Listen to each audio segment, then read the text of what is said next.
I have this attitude, like, just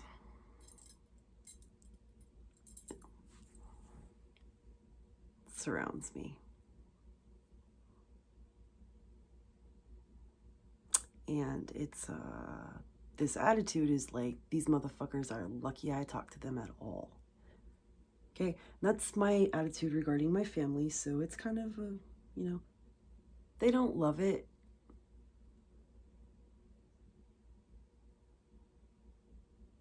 They don't love it at all.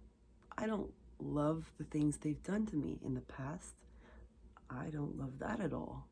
So they're lucky I even talk to them. That's how I feel. Right? So, the best thing I can do with them, because I have such a short fuse, is turn the fuck around and walk the fuck out the door when they get their lighter ready. And they don't, it's subconscious. They're sleeping in their light, they can't help it. They can't. All of my parents, except for my stepdad, but I don't see him very much. I don't talk to him very much, but my stepmom, my dad, and my mom, they all say stupid shit that's not helpful.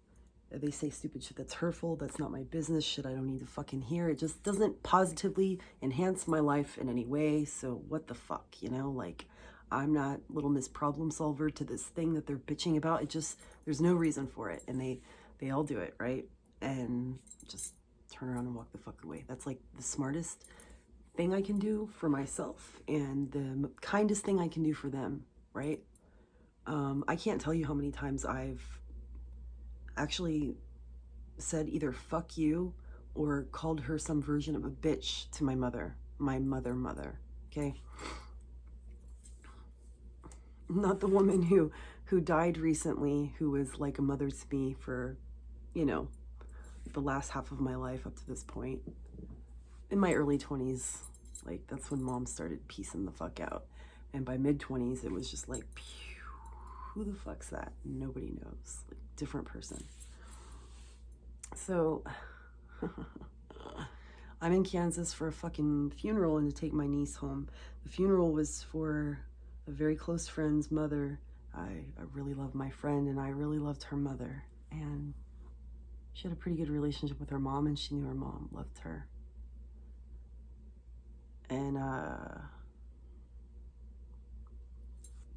it's hard to watch people that you love experience that kind of profound loss.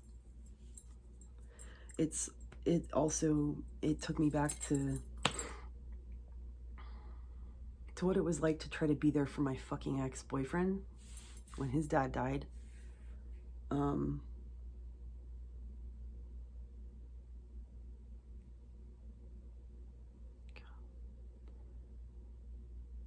I just realized that, and I've said before that it's kind of a good, for lack of a better way to put it, it's kind of a good thing that my boyfriend got abusive, because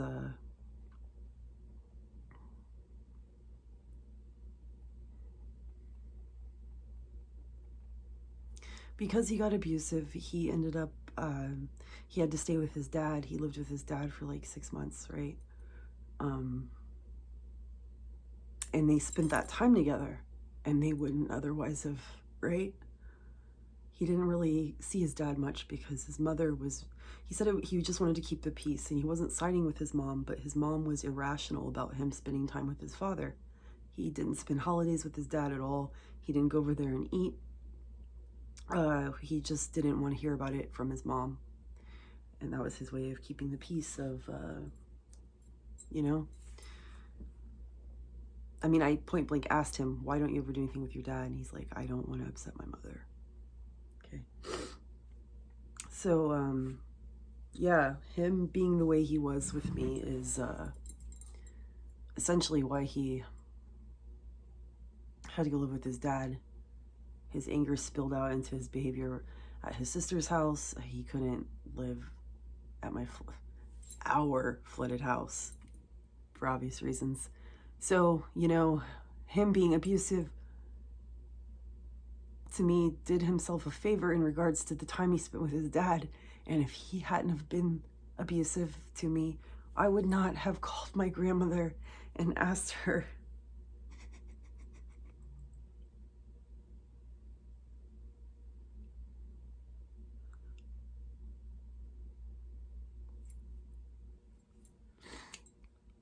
I lived with my grandmother for a year because he was an abusive asshole to me, right?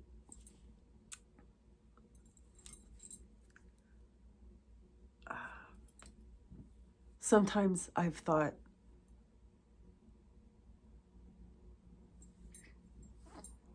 I don't know what I think. Sometimes it's like I hate the fact that I lived with her for a year because I kept thinking, wow, she's really trying. She really is trying to make it up to me how she was.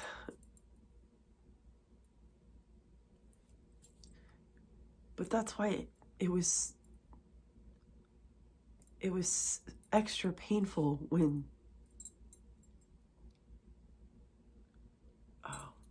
she was offended that I didn't want to live with her forever until she died.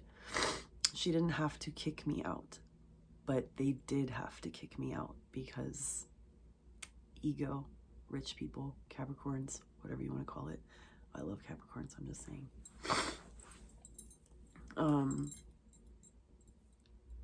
Anyway, that's sidetracked me. I just realized that, yeah, so sometimes I'm pissed because it's like, if I wouldn't have done that, it wouldn't have been so hurtful. All of the shit that happened the following year, this past fucking year, you know, that I was stranded here in this fucking, anyway.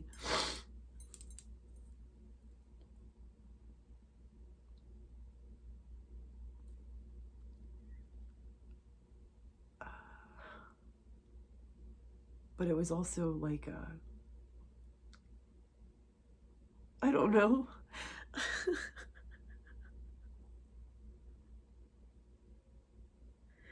Are they good memories or are they not canceled out by whatever. Sometimes I'm glad I spent that year there. Sometimes I'm just, you know.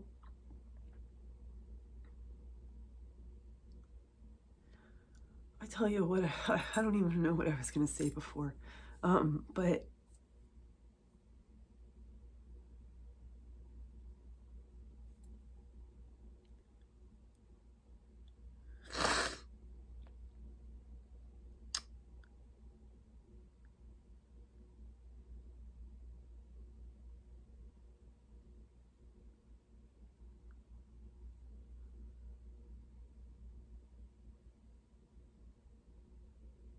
you know, so I did a lot of thinking because I don't have music to listen to in my car. Because, of course, when I get a car, I make sure that I, you know, anyway. The music wasn't working out, and I had a lot of time to fucking think, and I passed by a dog dead right outside of Dallas when it starts getting, and the cars are just zipping by. And there's all, it's in the middle of a fucking median thing, you know?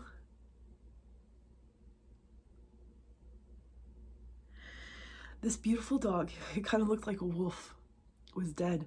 And his friend was pacing beside him.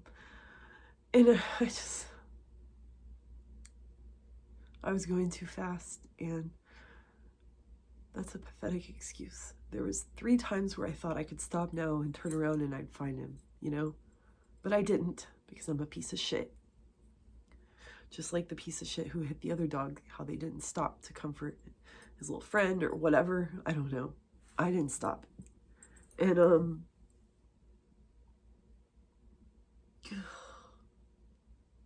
seriously, there was like 3 times where I was like, okay, Dallas is really confusing, but this was, I could have, you know, anyway,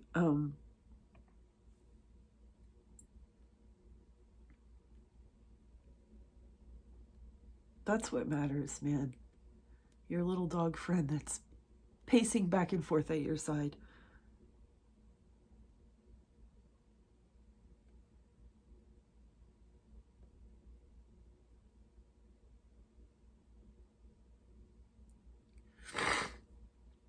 My stepmother just said some stupid shit about my fucking stepsister being done with me and my brother, and who fucking cares, Cheryl? It's irrelevant. It wasn't,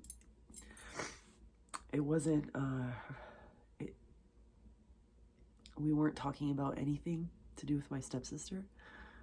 In fact, what we were talking about, she had made a subject change in order to say, well, so-and-so's gotten weird as hell lately.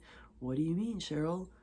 Well, she's just done with the Sorrells, which shocked me because I thought they were all getting along. I thought she was taking her kids over there and, you know, and I kind of like pointed towards the kitchen. I was going to say something. That's where my dad was. And she goes, oh, no, not him. No, this is just you and your brother. And I'm like, okay.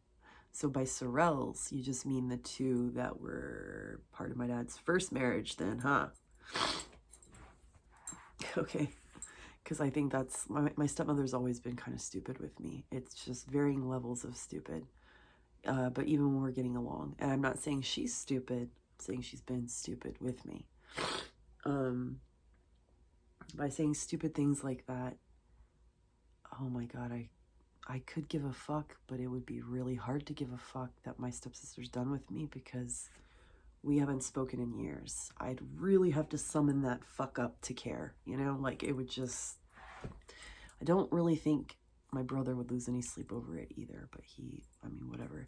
And it's not an insult to my youngest stepsister that she was talking about, because if the roles were reversed, I imagine she also would not give any fucks either. And moving right along, please, like, that's just somebody stirring the shit up that cannot help it.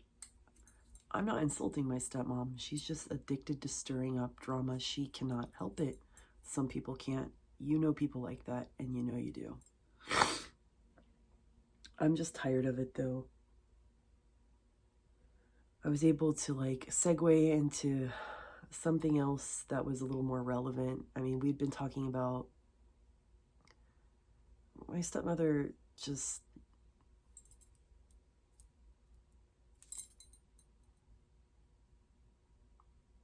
I don't know. I don't know. Here's what I know. My mother was my stepmother's best friend, and my stepmother slept with her best friend's husband. And when my mom found out that my stepmother and my dad had that affair, she instantly forgave them. You know, my mother also did a really good job of not letting me and my brother blame my stepmother for my parents' marriage not working, because my mother wasn't perfect. And she said, you guys need to see a normal, healthy relationship, because my parents didn't fight, you know? And she's like, it's normal to fight. It's normal to kiss. Y'all don't see either of those things.